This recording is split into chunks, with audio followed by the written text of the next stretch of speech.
Budget 100 साल की भयंकर आपदा के 100 साल की विकास का नया विश्वास लेकर आया है। ये बजट अर्थव्यवस्था को मजबूती देने के साथ ही सामान्य मानवी के लिए अनेक नए अवसर बनाएगा।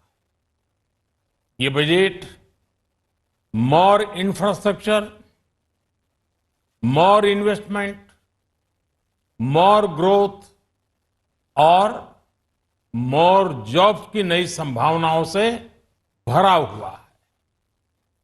और एक नया क्षेत्र और खुला है और वो है ग्रीन जॉब्स का। ये बजट तत्कालीन आवश्यकताओं का भी समाधान करता है और देश के युवाओं के उज्जवल भविष्य को भी सुनिश्चित करता है। ये पिछले कुछ घंटों से देख रहा हूं जिस प्रकार से इस बजट का हर क्षेत्र में स्वागत हुआ है।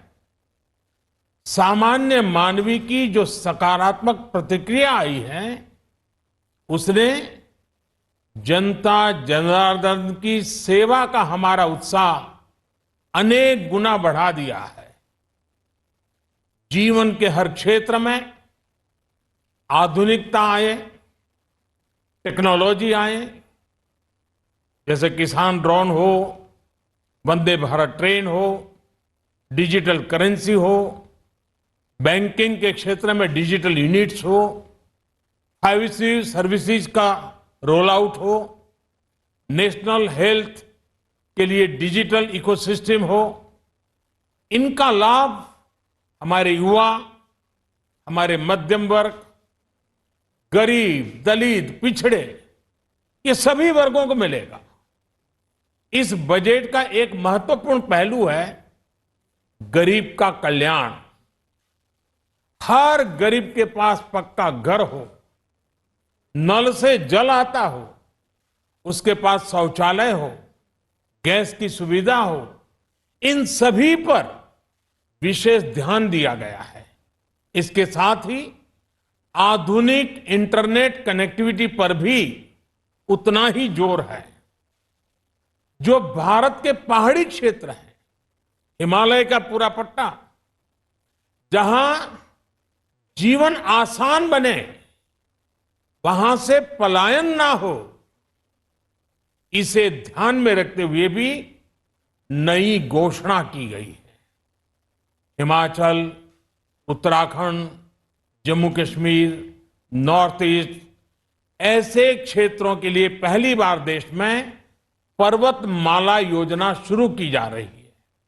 ये योजना पहाड़ों पर ट्रांसपोर्टेशन और कनेक्टिविटी की आधुनिक व्यवस्था का निर्माण करेगी और इससे हमारे देश के जो सीमावर्ती गांव है, बॉर्डर के गांव है, जिसका वाइब्रेंट होना जरूरी है, जो देश की सिक्योरिटी के लिए भी आवश्यकता है, उसको भी बहुत बड़ी ताकत मिलेगी।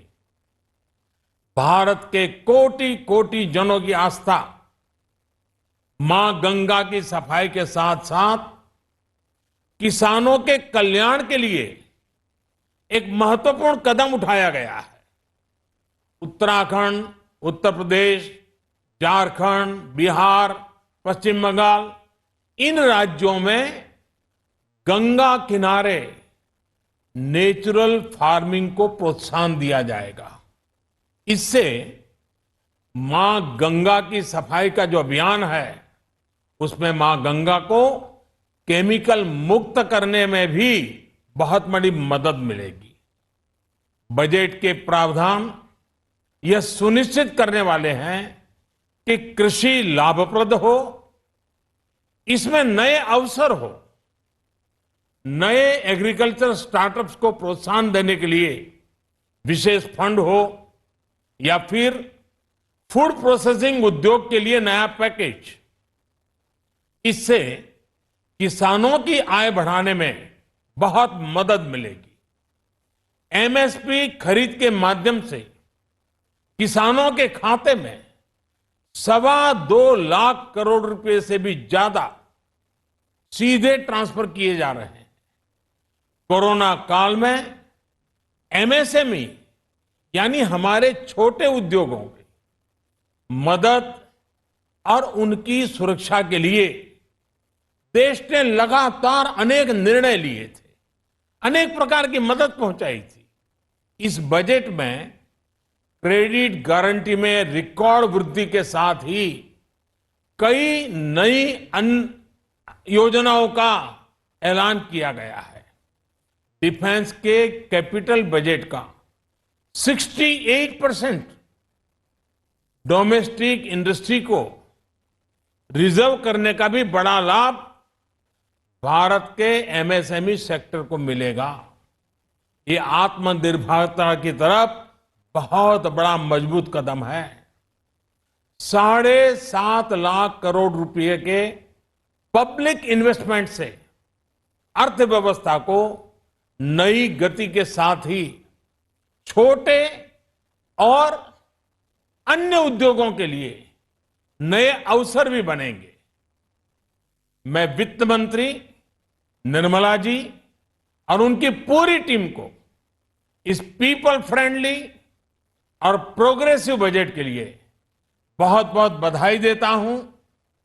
कल भारतीय जनता पार्टी ने मुझे सुबह 11 बजे बजट और आत्मनिर्भर भारत विषय पर बात करने के लिए निमंत्रित किया है। कल 11 बजे मैं बजट के इस विषय पर विस्तार से बात करूंगा। आज इतना काफी है। बहुत बहुत धन्यवाद।